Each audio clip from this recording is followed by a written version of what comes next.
कर्तव्य बोध। इस रोचक कहानी में दो मित्र अपने वायदे के अनुसार 20 सालों के बाद निश्चित किए गए स्थान पर मिलते हैं, परंतु इन 20 सालों में दोनों मित्रों के जीवन की दिशाएं बदल चुकी हैं। बॉब अपराधी है, जिमी को उसे पकड़ने का आदेश दिया जाता है। जिमी के लिए कर्तव्य बोध की भावना मित्रता की अपेक्षा अधिक बलवती है, इसलिए वह अपने किसी अन्य साथी को भेजकर सिल्वी बॉब को बंदी बना लेता है। सदैव कर्तव्य का साथ दो, निराशा कभी पास नहीं फटकेगी। Helen Keller. सिपाही अपनी प्रभावशाली मुस्तैद चाल में चहलकदमी कर रहा था। उस समय पर सड़क पर अधिक लोग नहीं थे, इसलिए उसकी यह चाल किसी पर रौब डालने के लिए नहीं थी। अभी रात के 8 ही बजे थे, लेकिन हवा के ठंडे झोंकों के साथ हल्की वर्षा के कारण मार्ग सुनसान था।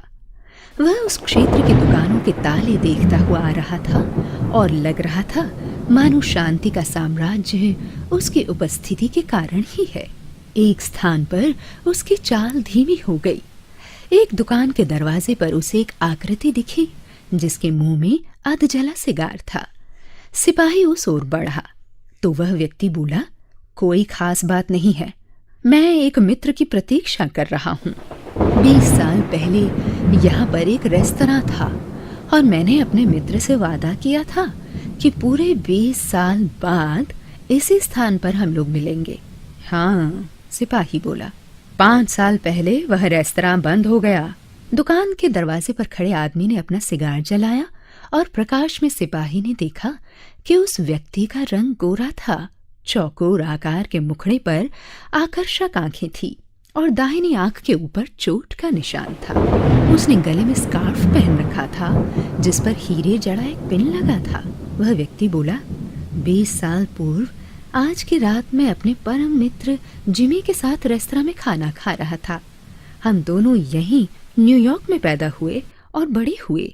मैं तब 18 वर्ष का था और जिमी 20 का। दूसरे दिन सवेरे ही मैं न्यूयॉर्क छोड़कर दक्षिण की ओर अपनी किस्मत आजमाने जाने वाला था। जिमी को भी बहुत कहा था, परंतु वह तो न्यूयॉर्क को दुनिया का दिल समझता था। सो उस रात हमने फैसला किया, 20 साल बाद इसी रात इसी समय हम यहीं मिलेंगे, चाहे हमें संसार के किसी भी कोने से क्यों ना आना पड़े। काफी रुचिकर लग रहा है यह सब सुनना, सिपाही ने कहा, लेकिन क्या इस बीच तुम दोनों में कोई पत्र व्यवहार नहीं हुआ? हाँ, कुछ दिनों तक तो हुआ, परंतु 1-2 वर्षों पश्चात हमें एक दूसरे के ठिकाने पता नहीं रहे।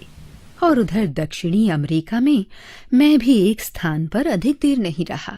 लेकिन मुझे पूरा यकीन है कि यदि मेरा दोस्त जिमी आज जिंदा है तो मुझसे मिलने अवश्य आएगा, और यह जानकर कितना खुश होगा कि मैं हजारों मील दूर से उससे मिलने आया हूँ।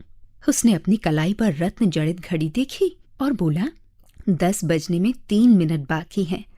हम यहाँ से पूरे 10 बजे विदा हुए थे। लग रहा है कि आपने इन 20 वर्षों में काफी धन कमाया है, सिपाही ने पूछा।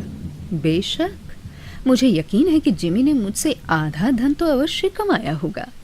न्यूयॉर्क में जिमी जैसा व्यक्ति इससे अधिक क्या कर सका होगा। लेकिन उधर की ओर तो तेल व्यापारियों के साथ काम करने के कारण हर आदमी की बुद्धि तेज हो जाती है। सिपाही अपनी छड़ी घुमाता हुआ चलने लगा और बोला, अच्छा मैं चलता हूँ, आशा है आपका दोस्त आता होगा। क्या आप रुकोगे उसके लिए? सोचता हूँ आधा घंटा तो और रुकना चाहिए। अगर वह जीवित है तो अवश्य आएगा। अच्छा, शुभ रात्रि। कहते हुए सिपाही आगे की दुकानों के ताले देखता हुआ चला गया। वर्षा कुछ तेज हो गई थी, हवा भी कुछ अधिक तीखी थी। सो इक्का दुक्का आने जाने वाले अपने ओवरकोटों के कॉलर ऊपर उठाकर तेजी से घरों की ओर लपकने लगे थे। वह व्यक्ति वहीं द्वार के आड़ में खड़ा 20 मिनट तक अपना सिगार पीता रहा। तब एक लंबा तगड़ा व्यक्ति कॉलर ऊपर उठाए उसकी ओर आया और आते ही पूछा, क्या तुम बॉब हो? द्वार पर खड़ा व्यक्ति उछल पड़ा, अरे तुम जिमी हो क्या?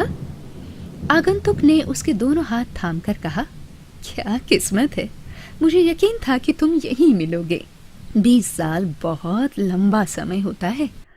पुराना रेस्तरां तो समाप्त हो गया, वरना वहीं बैठकर खाना खाते। किस्मत ने कैसे कैसे खेल खिलाए और कैसे बीता तुम्हारा जीवन। बहुत बढ़िया, मुझे जीवन में सब कुछ मिला, लेकिन जिमी, तुम बहुत बदल गए हो। लंबाई में भी 3-4 इंच बढ़ गए हो। बस 20 के बाद थोड़ा लंबा हो गया था। न्यूयॉर्क में तुम भी तो सफल रहे होगे। खास नहीं, बस नगर की सेवाओं में मेरा भी कुछ योगदान रहा। चलो किसी और जगह बैठकर गप मारते हैं। दोनों व्यक्ति बाह में बाह डाले गपशप करते हुए चलने लगे। जो व्यक्ति अपना भाग्य आजमाने न्यूयॉर्क छोड़कर गया था, वह बढ़ चढ़कर अपनी सफलता का राग आलाप रहा था, और दूसरा व्यक्ति उसकी बातों को सुन रहा था।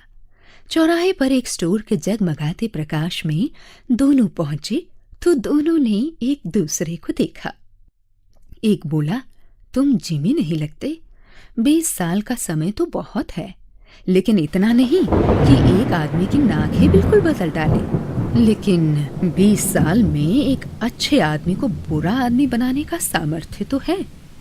यह कहकर उस लंबे व्यक्ति ने आगे कहा, आप पिछले 10 मिनट से बंदी बना लिए गए हैं मिस्टर सिल्वी बॉब। शिकागो से आपको पकड़ने के आदेश हमारे पास हैं। आप चुपचाप मेरे साथ चलें, इसी में आपकी भलाई है। हाँ, मेरे पास एक लिखा हुआ पर्चा है जो आपको देने के लिए मुझे कहा गया है। इसे आप यहीं प्रकाश में पढ़ सकते हैं। पर्चे पर 2-4 पंक्तियां लिखी हुई थी और पर्चा समाप्त करने तक उसके हाथ कांप रहे थे। पर्चे में लिखा था, बॉब, मैं नियत समय पर उसी स्थान पर तुमसे मिलने आया था। जब तुमने अपना सिगार सुलगाया तो तुम्हारा चेहरा देखकर मुझे पता लग गया कि शिकागो से तुम्हें ही पकड़ने के लिए आदेश आए हुए हैं। इस कार्य को करने में मैंने स्वयं को असमर्थ पाया, अतः यहाँ थाने आकर किसी अन्य व्यक्ति को यह कार्य करने भेज रहा हूं।